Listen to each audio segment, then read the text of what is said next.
as I looked around, I realized the only way I'm going to compete with these guys and with everybody who seems way older and way more focused is I'm going to outwork everybody.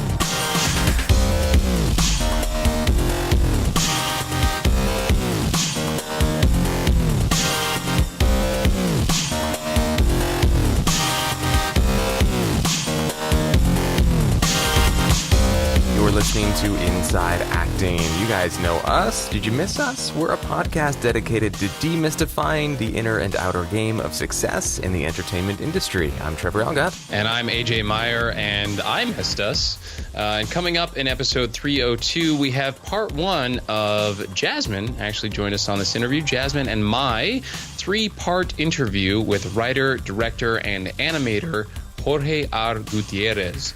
In part one, we hear Jorge's origin story, and yes, I do mean for that to sound like this guy is a superhero. From his beginnings as a child of two artist parents, to the unexpected way he got into CalArts, to building his production company out of everything he could fit into two shopping carts and drag off the Sony lot. That's a true story. Jorge's story is one you have to hear to believe. Not to mention all the awesome nuggets of wisdom and advice he drops along the way. That and a special announcement coming up in episode 302.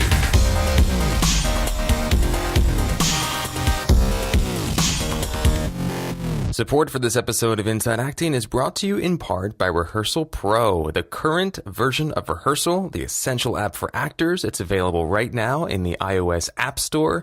Guys, if you want to learn your lines, be off book for your auditions, explore your character, make strong, bold choices, quickly and effectively book the room, book the office, and do a whole lot more, go to rehearsal.pro/IAP right now to learn all about the great new features in this newest version of Rehearsal. It's a groundbreaking app designed by actors for actors. So many people have picked it up and told us that they love it, that it's changed their game. Why not you too? Check it out. Rehearsal.pro/IAP.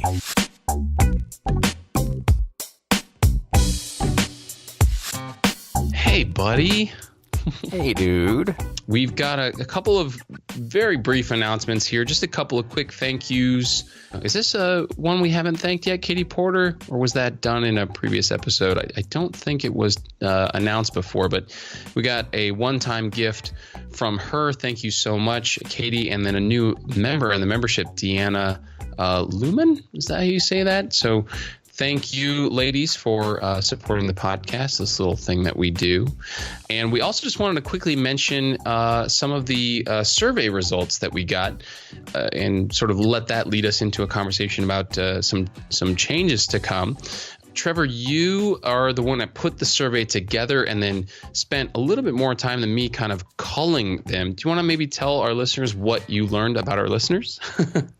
To tell people what we know they know about themselves. I got really excited. I was going through some business trainings that I purchased over the holiday season and just sort of thinking, testing out all sorts of ideas in my brain. And one of the things that came to mind in these trainings was like, hey, you have to know who your audience is. And I was like, I don't know that we have actually asked our listeners who they are or what they want or where they're coming from. In like many, many years. And so I threw together this survey real quickly, threw it out there on our email list, and we got like dozens and dozens of responses right away. Within like 24 hours, we had like 70 responses. It was really pretty cool. And yeah, we learned a lot, man. Most of our listeners are our age. I kind of thought we were skewing on the younger side, but most are in their early to mid 30s. They live in the major markets. They are really looking forward to learning how to build relationships with other people in the industry. That seems to be the sort of top priority. In addition to that, they want to learn how to be at peace with the journey. That was the other big thing that came up, dealing with the sort of inner feelings of anxiety and all the sort of emotional stuff that comes along with this very uncertain and oftentimes tumultuous journey through the entertainment industry. So yeah, we learned a lot, and we got a lot of good feedback about what people really like about the show, the structure of it, what they don't like, what they tend to skip over or gloss over. So it was a really pretty cool eye opener to get a nice foothold in terms of what people really want. I think it's easy to lose touch with that. And, I think this is a nice metaphor for life. It's like whenever anything starts to feel a little weird or old or stale or strange somehow, always come back to how am I being of service? And is that actually in alignment with what other people are looking for? Because it can be easy to lose our way and get caught up on our own minds and conversations and, ego stories about, you want what I say you want, I've never thought that, but I could see how I could easily think that. So I'm glad that we did this, and it definitely was an eye-opener for me on a lot of different levels. Yeah, definitely. And, part of the reason why we wanted to do this is because we were hoping that getting this information would sort of open our eyes, as Trevor just said, to, providing the right value, the specific value. I don't really know how to say it for our listeners. And that was going to be like, what we did when we took the time off, and then we'd come back and kind of see if we wanted to restructure things. The survey, honestly, even though we learned a ton about you guys, it didn't really sway us in any one direction or another. For instance, it was about 50-50 in terms of people who thought that the most valuable part of the podcast was the interview versus who thought the most valuable part was the bookends. So that didn't really help us. It's like, okay, well, that's a concrete example, but there were a lot of other examples like that. So still not sure if for these next few episodes we're going to make any structural changes. Probably not. But in the meantime, it sort of kind of didn't matter because we've also come to another decision. And Trevor has an announcement for episode 302. Do you want to take it from here, bud? Sure. I love this podcast. It's been a real joy to work on every single week. That said, we talked about this in the last episode, AJ. You and I are completely different people than we were when we started this. Mm-hmm. Our journeys have taken us all over the place, all over the map in many, many different ways. And for a long time, I have wondered if this podcast is the best for me. And I think I'm finally coming to the place where I am so grateful for this journey, but I am ready to move on, to transition to the next chapter of my life. And I've been through many dark nights of the soul with this, and have come to understand that this is not part of that chapter. So it's a very sort of hard thing to say out loud, and a heavy thing to sort of carry with me. But I just want everybody to know how grateful I am for the community, for the journey we've all been on together. We still got 5 or 6 episodes queued up, so I'm not going anywhere quite yet, but soon. And as far as the future of the podcast, that's in your hands now, AJ. So it feels weird to just sort of say it and be like, okay, so so see you later. Yeah, but this is not a decision I've come to lightly. And that's where, if I had any, I know it's your decision to make and your decision to announce, which is why I tossed it to you. But if I had anything to add, it would be to try and help you put some context around it for our listeners, or help our listeners put some context around it anyway. This is something that Trevor and I have actually been talking about for a very long time. It's not something that happened over this last break. He and I have talked about this for probably the last year and a half. That's not an exaggeration, where we've had multiple conversations about one or both of us either falling out of love with it, or not sure if we want to continue, or blowing it up and making it something completely different. And there have been 2 or 3 conversations where Trevor has said this exact thing, I think I'm done. And because I love him and respect him, I never, ever, ever wanted to talk him back into it. What ended up happening more often than not, and this is not so that you guys can all flood Trevor's social media. Please do not do that, other than to say thank you and fare thee well. But what would happen inevitably is somebody would see Trevor in person or email him or something and say your podcast has changed my life for the better. I'm so grateful for everything that you're doing. Keep up the good work kind of thing. And it would just give Trevor this like spark to have him keep going. And I hope that I'm not, speaking for you, Trevor, because these are things that you have actually, told me. And so like I said, that's the only real sort of context that I have is the conversations that you and I have had about this where we weren't recording, that's the only thing I wanted to sort of add in here. So that didn't feel like it was coming out of nowhere. Just to continue the conversation. And I think I know the answer here because like I said, we've been talking about it offline. How do you feel like you've finally been able to let this go in like a healthy way? Because our listeners, for instance, listened to you about a year or so ago, like let go of acting, for instance. And then you were like, who's this guy? You were feeling like, who's this guy who has an acting podcast who's like letting go of acting right now? And then you sort of come back and you're back to making art and you're doing your music and stuff. What steps do you feel like you took to kind of feel like you were finally letting go of it, like in a healthy way, like it was time? Well, that's a good question. I mean, as opposed to the other times where you're like, oh, you know what, I am in fact gonna stick it out and continue to. Yeah. That's a great question. I wish I had a succinct nugget of wisdom to answer that with. All I can say. I didn't think you would. I'm putting you on the spot. Yeah, all I can say is that last year was just really tough for me. I did a lot of growing and a lot of reflection and a lot of being in touch with what life is about and what we're really here for and what I want to do with this time. I think it's just the first time that I really started to connect with the fact that really on a heart emotional level, connect with the fact that we're all going to die. And it could come at any time. And not to be morbid, I think that actually is a thrilling thing because it makes life really vibrant and special and beautiful if we can keep that top of mind.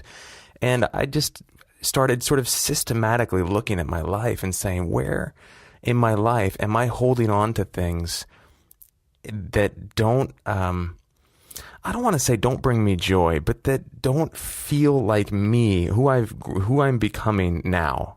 Who this person is now. And if there's any like wisdom I have to share with anybody these days, it's just try something different. Like if somebody's like, do you have life advice? It's like, I don't know, man, try it. Like, that's all I got. I have no answers. The older I get, the more I realize I know nothing. I know how much I don't know.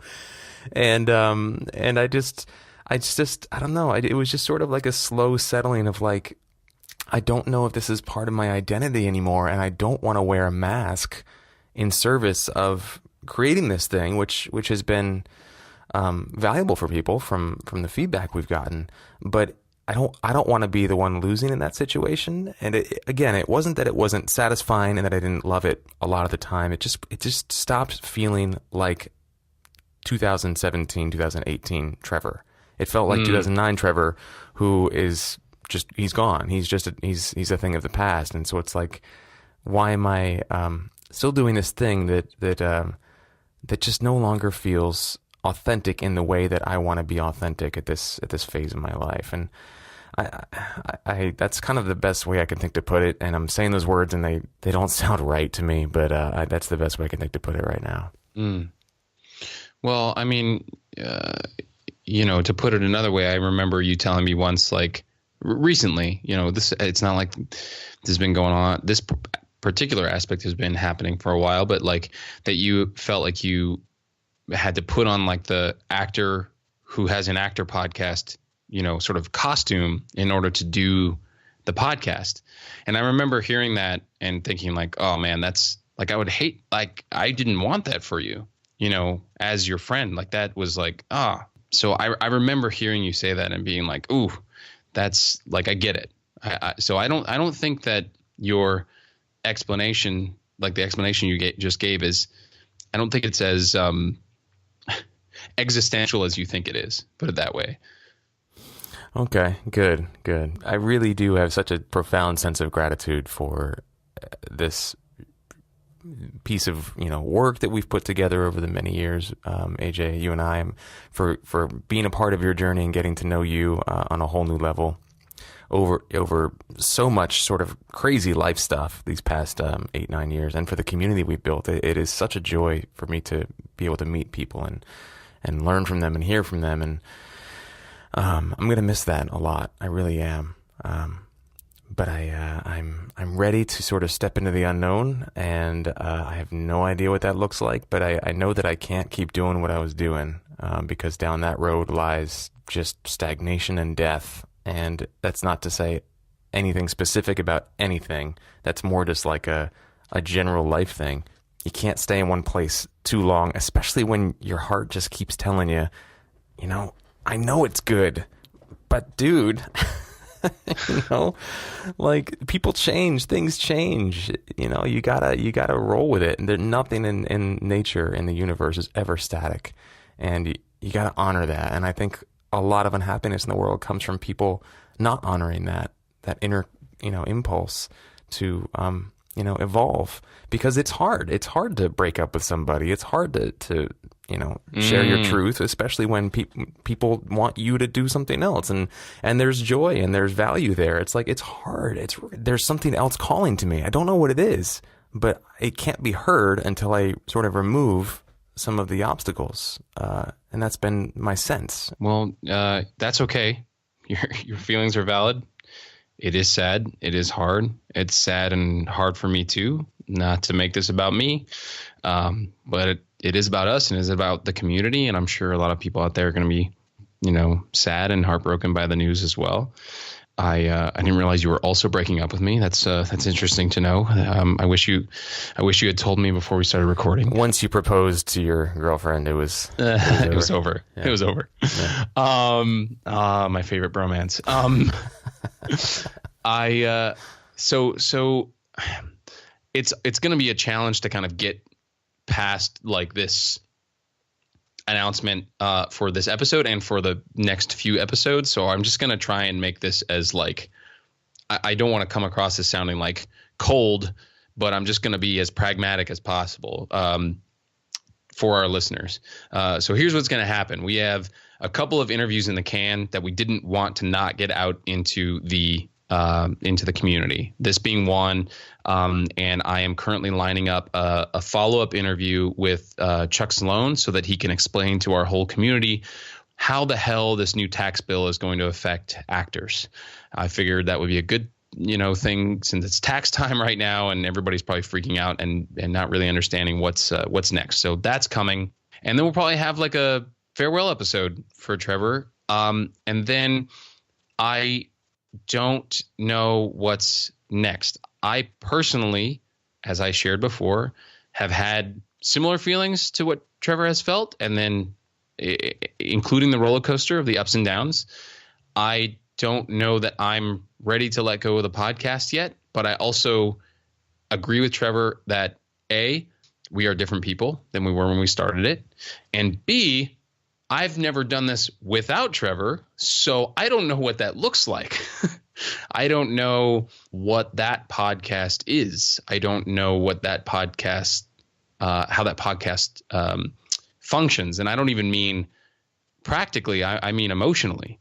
So in the meantime, my request, I guess, of the community is, and all of our listeners out there, is to focus on the gratitude. And Trevor doesn't know I'm about to say this, but if you would like to, send him tweets, Facebook posts on the Inside Acting, Facebook page, whatever, to essentially thank him for the incredible service that he has given to all of us, I would definitely encourage you to do that. He deserves to know. We both have put a lot of blood, sweat, and tears into this thing, but no one more than him. And it has taken a lot of time, money, and effort for the two of us over the last 8 years and 300 plus episodes. So let's focus on that. Let's focus on the value that has been created by Mr. Algad, the gratitude that we all feel for him and his contributions to this work. And let that be our focus for the next, 6 episodes or whatever is left here. And then we'll see. I'll try to keep you guys updated on how I'm feeling as we go from week to week. I literally don't know right now. That is where I'm at, because like I said, I don't know what this podcast is without the two of us. Like I said, I wanted to kind of get the sort of practical stuff out there so that people understood what was happening next, and that Trevor will still be around for, those episodes. But that's the big announcement for this episode. And now I have to read, copy for an ad and send us into the interview. It's just it's weird how life works sometimes, Oh, So do you have anything you want to say before I do that, Trevor?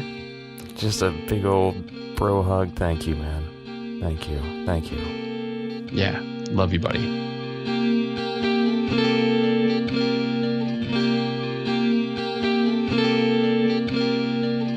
Support for this episode of Inside Acting and for a lot of our episodes. Big shout out to David H. Lawrence the 17th and Rehearsal Pro and VioToGoGo.com. They have definitely helped, in addition to the community, definitely helped keep the wheels on this bus. So VioToGoGo, or VioToGoGo.com, is the award-winning voiceover training system and winner of Backstage's Reader's Choice Award for Best VO Training 4 years in a row. Visit VioToGoGo.com. That's the number 2, GoGo.com/start for a free Getting Started in Voiceover online class that'll help you add voiceover to your acting portfolio. And Jasmine's been listening to a lot of audiobooks lately, and I can see how this kind of training would come in handy. Some of them have great narrators, and some of them have not so great narrators. That's GoGo.com/start. And speaking of getting started, let's begin with part 1 of my and Jasmin. Jasmin's with me on this interview, and you'll hear why when we kick it off. Our interview with Jorge R. Gutierrez. This interview is amazing. Jorge is a fantastic storyteller, but he also just has like cool stories happen to him, or he creates cool stories.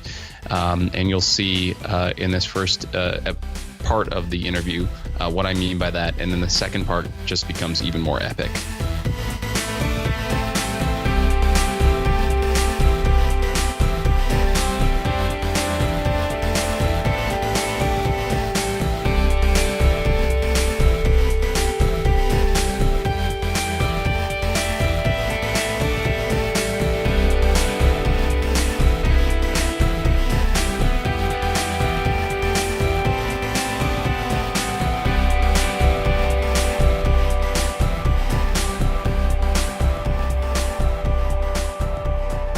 Hey everyone, AJ here. I am so excited to be joined by the lovely and talented Jasmin Bristow. I'm not just saying that because we're engaged. She's actually lovely and she's actually talented. And she is the reason behind our interview today. And so I wanted her to join us because she actually met our guest in person, and there's been a lot of back and forth to make this happen. But we finally have, oh man, I can call you a Golden Globe nominee, Mexican animator, painter, writer, director, Jorge R. Gutierrez. Thank you so much for being on the show with us, Jorge. Well, like I said earlier, I'm super honored that you guys are having me. This is awesome. So thank you. So we tend to start at the very beginning, a la Sound of Music, a very good place to start. We usually like to hear about people's journey into their art. And with you, it's so, there's so much variety. It's hard to say, I imagine even for you to explain where you quote unquote got your start, because I'm sure you got interested in painting and your art and stuff as even as a child. So why don't you take us through sort of what got you interested in your art, and what made you decide maybe, for instance, to dive in 100% and actually go to CalArts, which is this, very prestigious animation school? Well, that's a great question. So I was born in Mexico City, and my father is an architect. And I would say my mom is a full-time bohemian in that she just enjoyed all the arts. And so as a little kid growing up, I just thought everybody's parents were artists. Would that they were, Jorge. Yeah. and so my dad would come home and complain about having to draw all day and clients and stuff like that. And then my mom would be playing the guitar or, going to plays, and we'd go to museums. So I just assumed this was the normal thing. So when I was growing up, it wasn't, what are you going to do when you grow up? It was more like, what kind of artist are you going to be when you grow up? Oh, that's beautiful. Wow. And I remember specifically my dad taking me to a Picasso exhibit in Mexico, and I must have been 6 or 7, and he was furious right afterwards. He said, you could do this better than this guy.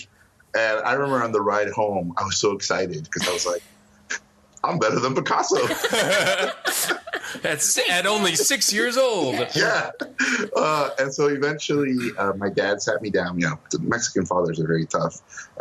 He sat me down and he said, okay, Jorge, it's time for you to decide what are you going to do with your life. I think I was 10 years old when he asked me this at a big family dinner in front of everyone. And he said, what do you want to do?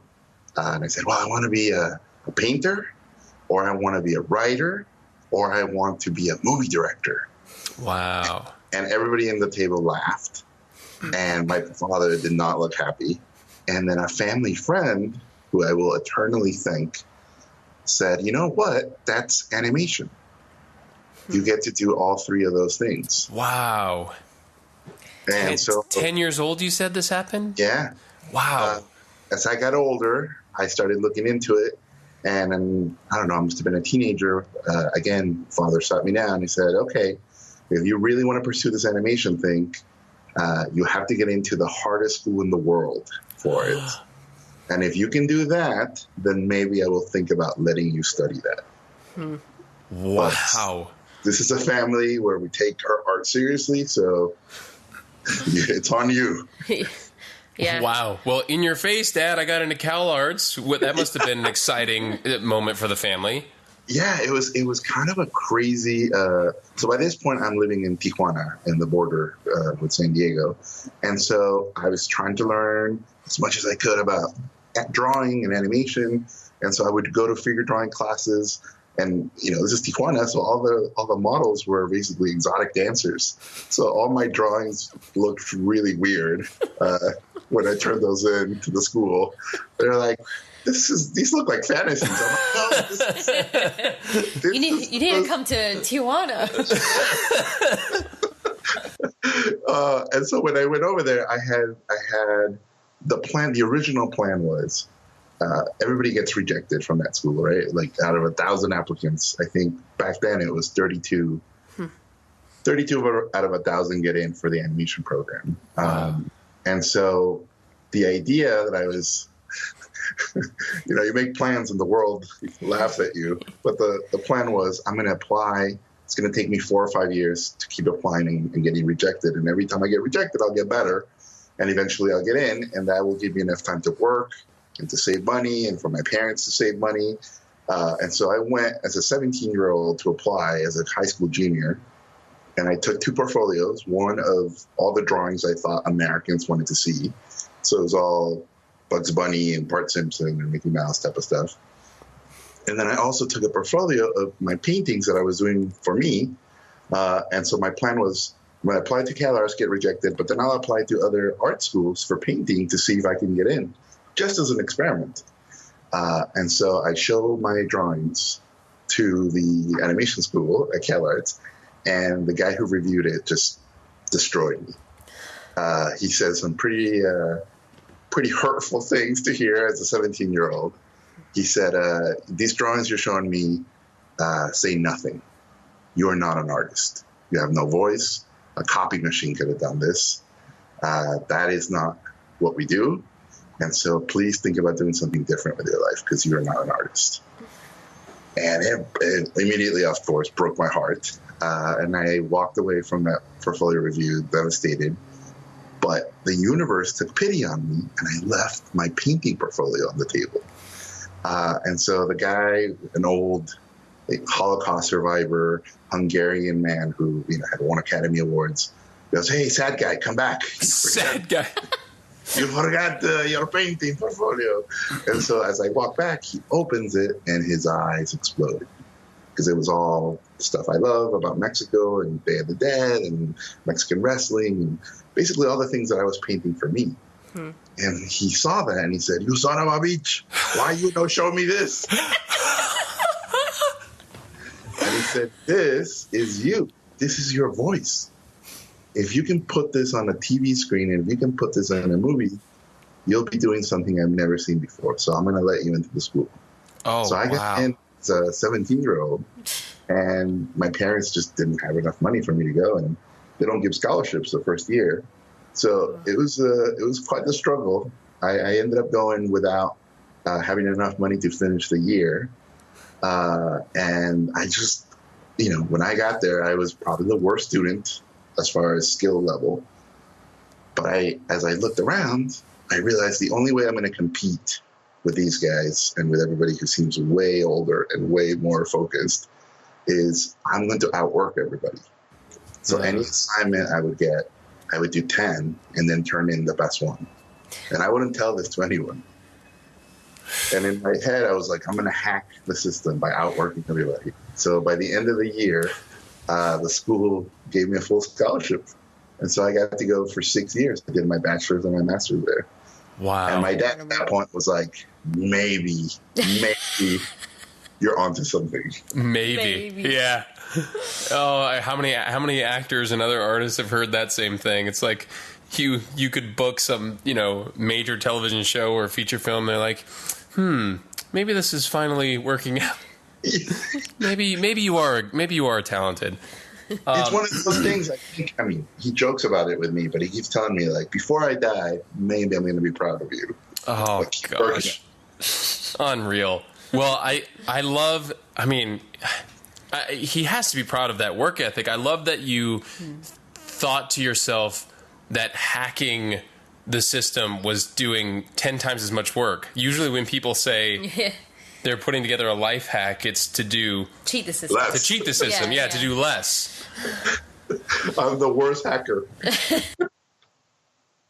But yeah, this idea, and honestly, I don't know how kids do it today, but when I looked around, I saw that by default, artists are incredibly lazy, right? Like procrastination seems to flow very easily to us. Yes. And we're looking for inspiration, we're looking for the moment, and we're all easily distracted. And I said, okay, well, I can't control how much talent I'm born with, and I can't control my skill level yet, but I can control what I do with my time. And so that's going to be my thing. And, guess what? Everybody who does, the more you do something, the better you get at it. Yeah. Yeah. Almost no one gets worse. Some people get worse, but almost 99% of people get better. Yeah. Wow. So you clocked 10 times as many hours in those 6 years. That was, so I feel, I went for 6 years, but I feel like I went for 20. Yeah. Yeah. Wow. And when you graduate, how soon after you graduated did you meet your wife and start working? Did you guys meet at CalArts? I met in high school before CalArts. Oh, wow. We met at a punk rock concert. And 2 weeks from the day I met her, I proposed. No. I was 17, and of course she's smart enough to say no. So, and everybody thought I was crazy. So imagine her parents. Basically, this dumb Mexican kid comes to them and says, "I'm going to be, I'm going to go to cartoon school. And one day, your daughter and myself are going to be, the Diego Rivera and Frida Kahlo of cartoons." So her dad hated me. He was a doctor. Oh. Oh. So all the other boyfriends for the sisters, because it's 4 sisters, were all doctors. So everybody thought I was trouble. And looking back, now that I'm a dad, I see his point. You get it now. I totally get it. You were trouble. You were trouble. I was trouble, and I did sound like a crazy person back then. Oh, man. Well, the reason, I didn't mean to take such a sharp turn there from CalArts, but I wanted to bring it up because you guys have collaborated on almost the entirety of your respective resumes. Do the two of you still work on things individually, or is almost everything you do now a collaboration with you and your wife? Well, early on, we always worked together, and we both have worked without each other. And I can honestly say we're not as good when we're not together. We have a very symbiotic relationship, and we've worked so long together that honestly, our marriage, I'm not sure would work without that, because we would never see each other. Animation is so consuming. Mm-hmm. And to know that at the worst moments, she's there for me and vice versa. And every time, this is an industry full of heartbreak and success could go back to back. Mm-hmm. So to experience that with your partner, I think makes you stronger. Everybody would warn us how difficult it would be. I remember at Nickelodeon, we had a TV show together, and we had to sign a divorce clause. Like, what happens if you guys get divorced in the middle of the show? Yeah. Oh, jeez. All this stuff, because, to the studio, they're worried about that stuff. Yep. And it's happened enough that there's a clause for that. Yeah. So it's been pretty amazing. My only sort of trepidation that we've learned is we don't step on each other. Like, we don't do the same things. Mm-hmm. So, for example, on the art side, Sandra designs all the girls, all the cute female characters. Anything cute, it's her. And I design all the male, all the macho stuff, all the monsters. So we don't step on each other's toes. For example, for voice acting, of course, she does female characters, I do male characters. So we've basically separated our roles, and she could be really, really, really. What's the best word? What's the best way to say it without making her angry? She takes things really personally from the studios, and I am. I don't know what it is, but I'm kind of nothing sticks. I'm Teflon. Mm. They can give us the meanest, angriest, most ridiculous notes, and I will be okay with it. She does not suffer fools, and so we learn how to navigate that really well. Mm. That helps, I imagine. Well, and the other thing is, especially animation, it's a boys' club. It's very much very male dominated, and she's a tough girl from Tijuana. Mm-hmm. So there were many a times where I was like, oh, we gotta be careful, we don't take this stuff too personal. Yeah. So you mentioned the show at Nickelodeon. Would you count that as being like the first stepping stone when you started getting into professional work, or were there other things? Like, where do you see the, I guess, transitionary period post graduation and starting to build, relationships and resume and stuff to actually getting to work? Because you mentioned how competitive animation can be, and you've managed to build up like this really awesome resume. And I even have resume. Consistent resume. And I even have some friends who are still trying to sort of break into animation. And I'm just curious about that transition for you, and I guess for you individually and you as a pair. Was El Tigre like the first thing, or what were the, if not, what were the sort of steps to get there? Absolutely. So when I was in school, I very much gravitated towards doing not only my own stuff, but things that sort of celebrated Hispanic and Latin culture. And my teachers would say, you keep doing this stuff, and you're not going to get a job because there's no one doing that stuff. And I was pretty stubborn about like, no, I'll show them. And so I finished my master's. I had a student short that is basically the basis for Book of Life called Carmelo. Mm-hmm. So I finished this little short, and it won the student Emmy, and it opened all these doors. You know, I got to go to all the studios, and a manager who I'm still with, Aaron Berger, signed me immediately after he saw the short, and he said, you know, write a movie. Write a movie based on this short because there's nothing we can do with this short, but if you have a movie, maybe that could turn into something. So I wrote a 40-page outline for Book of Life, and he sent me to every studio, and every studio told me the same thing. No one wants to see a movie about Day of the Dead. You're just some dumb kid out of school. You need more experience. And number 3, people don't want to see movies about Mexico and Mexicans. Wow. And so, yeah, here we are in 2017, right? Mm-hmm. Coco just came out. So I was a little bit ahead of my time. And so I looked for work everywhere. I went to every studio. And because I'm a foreigner, the way it works is when you graduate, the government gives you 1 year to find work. So if you don't find work in 1 year, you get deported. So imagine all my friends are worried about, am I going to have to drive to the West Side if I get a job here? Oh, my God. Right. And I'm like, oh, my God, I'm going to go back to Mexico and be the greatest animation taco stand guy in the history of Mexico. Because there's no animation over there. They're going to send me back, and I'm not going to be able to do anything. And so I was freaking out.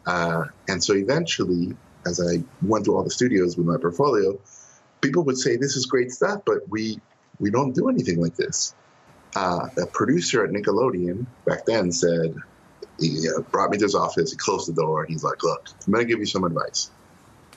All this stuff you're doing is great, but I'm not going to hire you because what we're doing and what you're doing are very different. But I'm going to give you the name of the only person who's going to hire you to do this type of stuff. So I got super excited. And he goes, the only person, are you listening to me? The only person who's going to give you a job to do this stuff is you. I was like, what? The most frustrating and yet probably the best advice. Yeah. Exactly. So he goes, you have to pitch your own TV shows, your own movies, and then you can hire yourself to make the stuff look like this. Wow. So I went home and I thought really hard about what he said and what he meant, and pretty much that's what I did. I became a pitching machine. I started pitching everywhere. Eventually, I made a little internet cartoon called El Macho. This is in the year 2000. I submitted it to one of those websites where anybody can submit stuff. And it got 20,000 views in one night, which for now would be like 2 million views in one night. Right. That's. And I had been an intern at Sony, thanks to my student short. And a producer from Sony basically called me up and said, hey, are you the same guy we had as an intern? Is that your short? Yes. He goes, well, there's a division here that's doing animation. We want to buy your show. And so I went over there and I totally got screwed, right? I got paid almost nothing, but I got my foot in the door. They bought my little cartoon. They said, good news, you get to write them, direct them, voice them, do the music, do the characters. Like, the more jobs they listed, the more excited I got. Like, someone's paying me to do what I do in school. Yeah. Right. And so we got married. Sandra moved up from Mexico. And we worked on the show for maybe a year. We were supposed to do 24 episodes. We only did 9 because 9/11 happened. And for some reason, 9/11 affected the entertainment industry, and specifically the .com era. And so we were technically a .com for Sony. And so they shut down the division. And at that point, I remember thinking, a month before, I was like, this is the greatest country on earth. And after that, I was like, oh, my God, what are we going to do? We're going to get deported. And so I still remember it like it was yesterday. They bring everybody into a room. There must have been 90 of us in that division. And they said, okay, everybody, we're gonna delete all the hard drives. So go back to your desk and take everything you think you deserve. And everybody started crying, and people were angry, kicking the floor. And I was the only idiot with a giant grin on my face. I ran to my office, and I don't like driving. So we always live wherever we work, like right next to it. So I called Sandra, and we live 2 blocks away. And I said, Sandra, bring 2 shopping carts. We deserve everything. So Sandra, being the kick-ass Tijuana wife that she is, she didn't even ask. She just said, got it. Click. 5 minutes later, she had these 2 giant Smart & Final shopping carts. And we just filled them with computers, tablets. I even took my chair from that place. And wow. as we were leaving, we looked like Haitian refugees. Shopping carts. The security guard looked at me. He was like, you know what? Good for you. And he took his stapler and he stuck it into the cart. One more thing. And that's how we started our first animation studio. Oh my! Thanks, so from Sony. Thanks, Sony. So from your animation studio was like the phoenix rising from the ashes of this animation department. And that's a very Latin American thing. It's we do more with less, and we are used to things falling apart, and that's kind of part of life for us.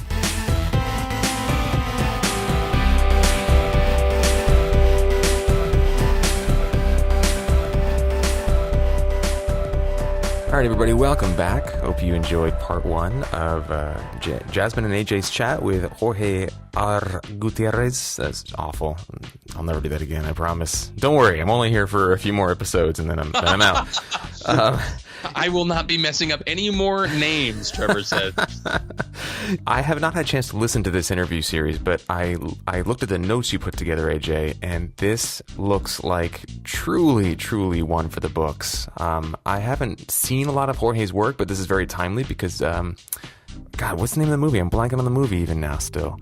Coco? Coco came out sort of recently as of this recording, and apparently it's fantastic. Yeah, well, his film is called The Book of Life, but as you'll hear, we do ask him about Coco because when Coco was announced, a lot of people were like, oh, here comes Disney and Pixar and the big corporate machine, and they're just ripping off all the stuff from Book of Life, which was, obviously a smaller film made by mostly Latino, cast and crew, with the exception of, big name stars like Channing Tatum. We ask him about all of this. So stay tuned later because it's amazing what he has to say about that and how, I'll give you a little teaser. He basically, says in not so many words that he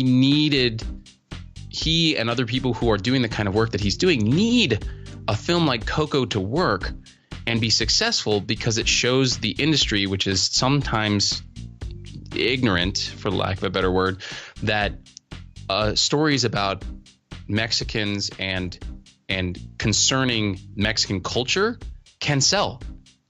Look, Pixar made all this money, on Coco, so this works, and that will allow him and others like him to continue to make art around that same sort of. So anyway, that's actually more in part 2 and a little bit in part 3. But I'll say this. I can't remember another interview where, well, there's been a few over the course of this podcast, but this is definitely one that stands out in my mind, where we were smiling and learning the entire time. My cheeks hurt when we were done doing this interview. And so to be that entertained and learn that much, it's that's art. That's what art is, to be entertained and learn at the same time. It was fantastic. So hope you enjoyed part 1, but just stick around fasten your seatbelts because part 2 and part 3 are equally amazing. Badass. Okay, cool. Let's see picks of the week here. Tell me about your pick of the week.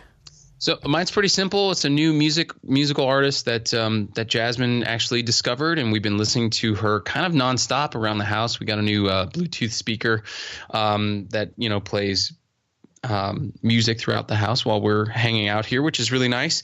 Her name is Brandy Carlisle, and I would sort of describe her music as being a cross between like country and bluegrass and Melissa Etheridge, and it's sort of in that vein of it's sort of like like gravelly vocals and guitar and piano and like a little bit of like bluegrass beat in a few songs. It's really fantastic music. Both her ballads and her upbeat songs are great, and I would just encourage everybody to check it out. We're putting the link to her website on the picks of the week on the show notes for this episode. But if you have a streaming service like an Apple Music or a Spotify or something like that, go check her out. Brandy Carlisle. That's Brandy with an I, Carlisle with an I. Anyway, you can see it on our website.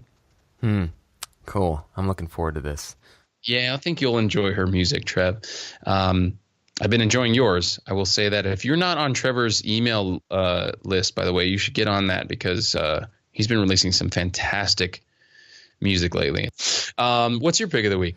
So I actually read this book like 15 years ago, and I'm bringing it up again because I just recently read another book by this same author, and I liked it, but nothing holds a candle to this book that he wrote. So I'm going to stop at keeping everybody in suspense. The book is The Pillars of the Earth by Ken Follett. It's the best book I've ever read. It is my favorite fiction book of all time. I remember just sneaking away and trying to grab, just a few minutes wherever and whenever I could just to dip back into the story. I fell head over heels in love with the characters and the world that he crafts and how he follows the characters from their childhood all the way through their elderly years in this story as they build a cathedral in medieval England. It's breathtaking. The words escape me. I'm picking this book because I've been reading some of his other stuff. He's got a couple trilogies out. This book, The Pillars of the Earth, is the first book in what is now recently completed as the Kingsbridge trilogy. Column of Fire just came out, and that's the third book. And I also have read the first two books in his Century trilogy, which is about World War I, World War II, and the Cold War, respectively. So I just finished the second book in that trilogy, and I liked it, and all the ingredients are there, and I enjoyed it mostly, but it just was missing this like magic, this spark that Pillars of the Earth has. And I found myself missing this book so much that I'm going to go back and read it again this year. I want to start all over again with and go through this entire Kingsbridge series, and I'm going to start with Pillars of the Earth, and I can't wait to get back to this book. I saw they made a mini series out of it. It was awful.